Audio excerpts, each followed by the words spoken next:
Hi, my name is Joe Sweeney. I'm the biological father of Sam Sweeney. Today's Thursday, 27th of May 2021. This video is to outline how Sam perceives any learning environment, or basically any interactions that people have with Sam. It's extremely important they understand how Sam perceives you and why he appears to act the way he does. We've known for 14 years now. Guesswork was finished. Absolutely, we know 100% why. I wrote something a few years ago for a college, brackets college, to outline his behaviour and the reasons for it. And although this was written for a college school, it also encompasses a caring environment that's helping Sam to learn. So I'm going to read it because it's going to be easier for me to read. So when I say school, I'm talking about caring environment, the place where he lives. In fact, anyone that's excuse me interacting with Sam. So I'll read this. In the course of this, I might say this is a core value for Sam. That means that it's so deeply ingrained in him, there's no further explanation below that. So hopefully this will make sense to you. So the primary focus of a school is to impart information about the external world to help Sam. But unfortunately, Sam is focused on keeping himself safe as he sees it. Thus, there is a basic disconnect at the school. The school's objectives will truly engage Sam only in those moments when Sam perceives the information to be relevant either to his imminent desires or long-term survival. Otherwise, learning is usually of little interest, if any interest at all, to Sam, as it's just another one of those adults' annoying agendas. School typically expects students to organise their behaviour around external factors, such as schedules, curriculum, timetables. And this, of course, clashes with Sam's behaviour being almost solely based on internal considerations, i.e. what's in it for me? And I can't blame this guy for being like that with what he's been through. Much of the motivation for participation in school rests on assumed desires to interact collaboratively with others and to foster one's own individual growth and learning. These factors carry little, if any at all, weight with Sam. He is not interested, doesn't care about others. Can't blame him. Many of the activities in a school setting are group-based. Having to deal with multiple people simultaneously increases the chance of stimulating Sam's anxiety, which will lead to behavioural attempts in order to re-establish a sense of control. Control is something we come back to. It's everything. Control is everything in Sam's life. It's a core value. He has to have or feel he's in control. One of the primary defensive manoeuvres that Sam relies on is to maintain his psychological safety is that of projection. The many people present in the school context offer Sam an abundance of targets for his projections, i.e. many carers in Church Road or wherever he's living, whatever. Because Sam's hypervigilant, Sam is generally quite perceptive of other people's vulnerabilities, and he's extremely skillful at striking at those vulnerabilities with his own projections. This can make the projection seem very believable to the receiver, which can put that person on the defensive. That's his idea. He needs you, whoever you are, to be on the defensive. You can't. You have to be on the defensive all the time. We'll come to that. Most of the sorts of gratifications offered by a school teacher, where he's living, revolves around public recognition of achievement. Well done, Sam. Oh, you're doing great. Oh, this is terrific. Haven't you done a good job? Sam doesn't give a damn what you think. So what? You did it. You say well done. So, and what? How's that affected his life? No, not interested. So these are just delayed gratification. Sam's relentless focus on gratification in the moment and distrust of the future leaves those gratifications stripped to their most appeal and hence unmotivating in the end. Saying well done to Sam doesn't mean anything. So you're happy with him. So what? He doesn't care. Doesn't care at all. Doesn't trust you. Can't rely on you. You're there for a purpose. You help clean up, you prepare his food, help him get dressed. Great. run around after him, it's fine. Sam's quite happy with that. I think I'd be quite happy with that, to be honest. The school demands performance, and Sam will usually not perform on others' terms, almost never.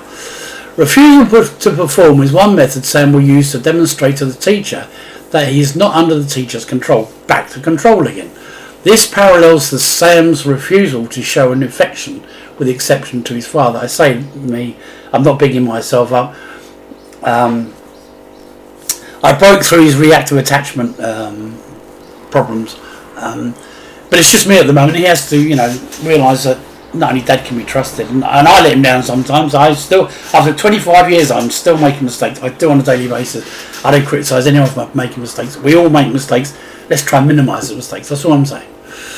Now, teachers have a dual role, and therefore carers have a dual role, and that of the dispenser of educational goodies, instructions, information, attention, recognition for effort, achievement, granting, requests, etc., and that of a limit setter.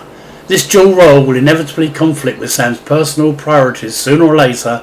No matter how many times a teacher has been an ally or a support to Sam in the past, the first time that teacher blocked Sam's desires, all of those past occasions will be forgotten, and the teacher will be instantaneously transformed from an ally into a persecutor in Sam's eyes. Authority, which Sam sees as totally unfair, authority, yeah, good word, it does. It deserves no respect as far as he's concerned, and so now Sam will feel entitled to be disrespectful to such a morally bankrupt authority figure, because teachers must deal with the numbers present in the class as opposed to a family, and the authority of teachers can appear even more arbitrary and persecutory than parental authority. When teachers set limits for the greater good of the whole class, this will seem more arbitrary still, and Sam has no concept of the common good. Of course he doesn't. It's me all the time. And again, I don't blame him. It's me.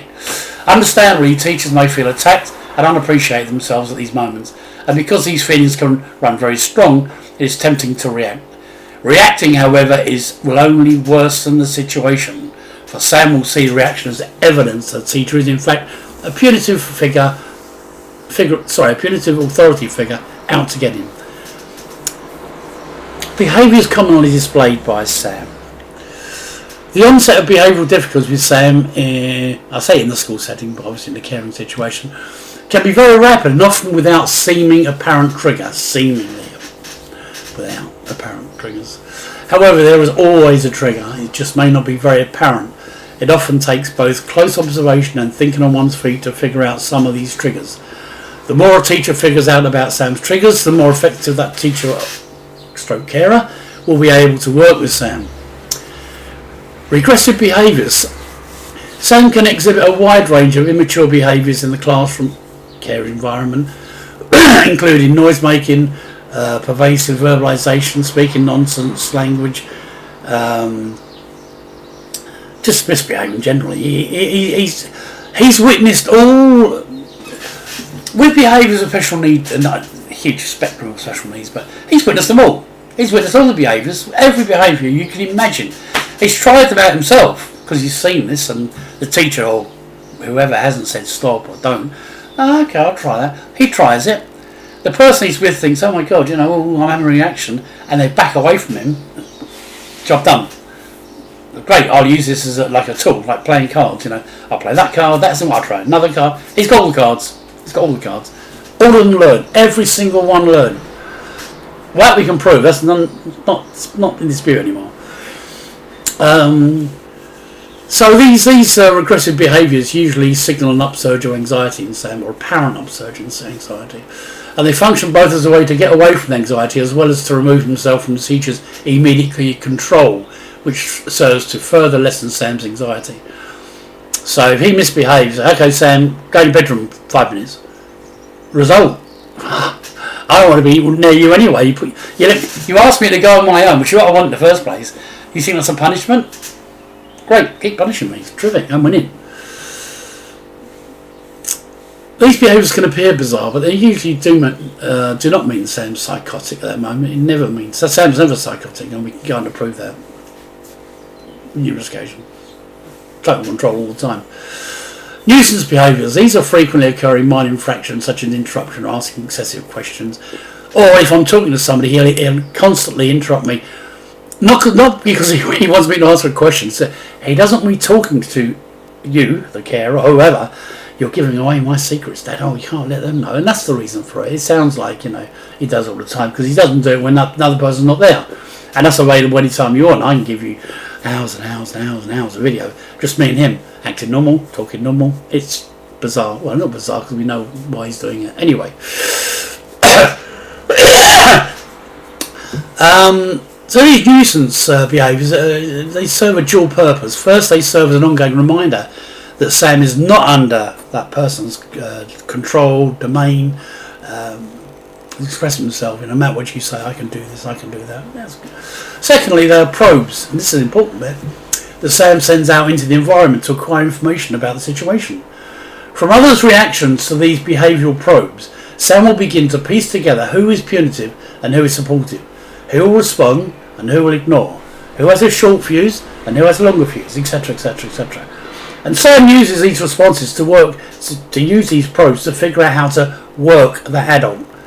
And when Sam feels confident that he knows how to manoeuvre the teacher, the honeymoon is over. Temper tantrum. Sam's quite capable of a full-blown temper tantrum at school. Such outbursts can consist of any or all of the following: screaming, shouting, aggression, running out of the classroom. Such extreme outbursts are usually indicate that Sam's anxiety has escalated to near panic levels, and the outburst is a desperate attempt to ward off the perceived threat. Sam can get to this level of near panic in as little as 1 to 2 minutes if he perceives a danger of sufficient magnitude. Provocation behaviors towards peers. Sam is deliberately provocative towards peers for a variety of reasons. It's an emotional hot potato. Peers are vulnerable to react, and they do, all the time. And Sam will see the reaction as proof of their power to control others. Peers will need support and suggestions from adults to learn to minimise their response to the provocations.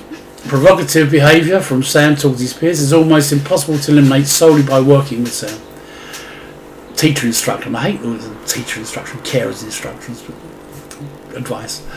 Sam will often accept curriculum instructions from the teacher on an erratic basis. One day Sam will be focused, taking information and on task. The next day he may seem completely unworkable, which can appear as spaciness or forgetfulness or distractibility. Calling out outright defiance, or complaints of boredom and disinterest. Usually this fluctuating pattern of receptiveness is instruction to one more way Sam seeks to remind the teacher that he doesn't readily submit to outside authority. Ever. Doesn't want to give in to authority. Why should it? Doesn't have to. All his life, nearly all his life.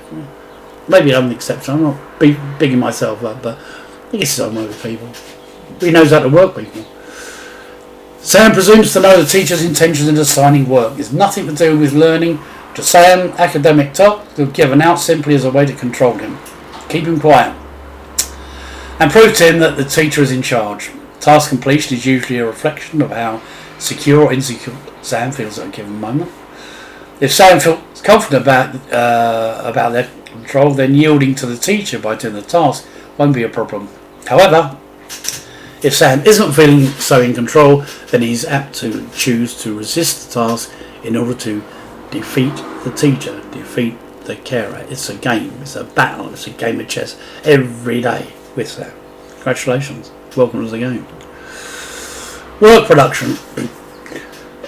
Sam will most often either refuse to do assignments outright or does them in a haphazard, perfunctory manner. Occasionally Sam will apply himself and often turn in a credible effort. When he does, these seeming lightning bolts of intelligence, motivation and effort are generally all too appealing to the adult world of teachers and parents and carers, and that's precisely their purpose.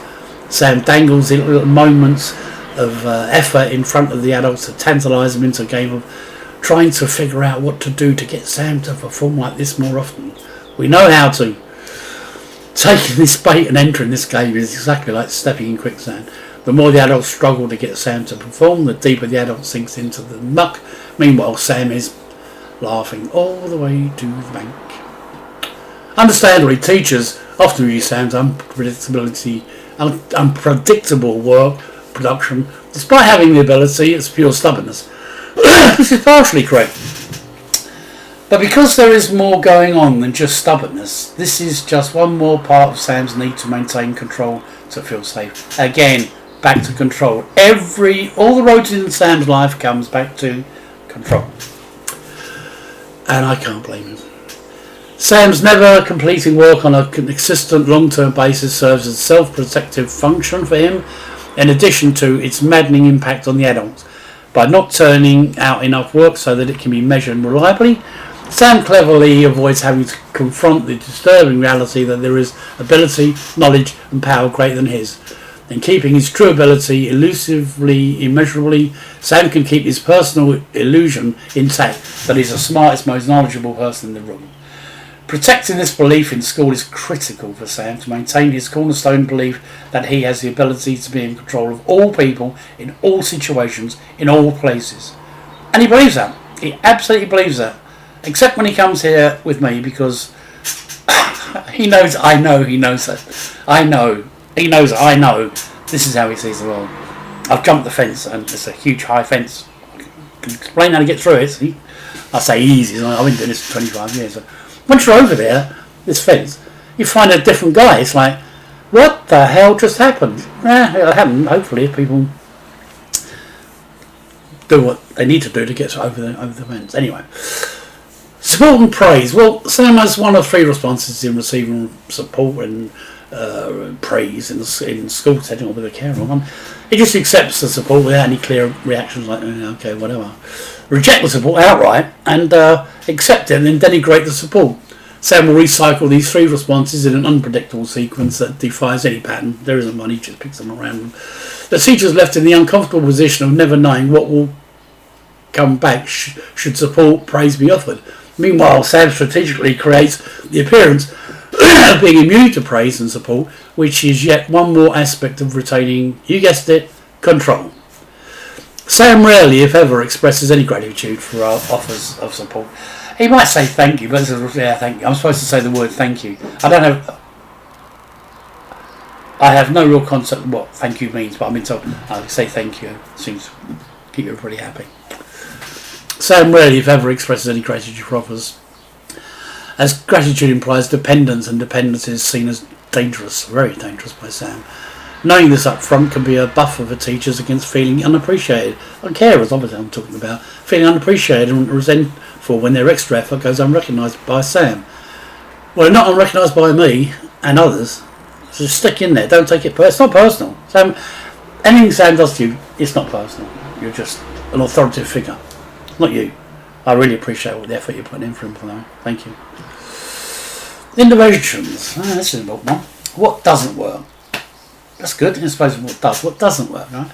Conventional behaviour management plans, levels, systems such as touch plans are based on consistency, and this consistency makes these plans easy targets for the strategic thinking of Sam.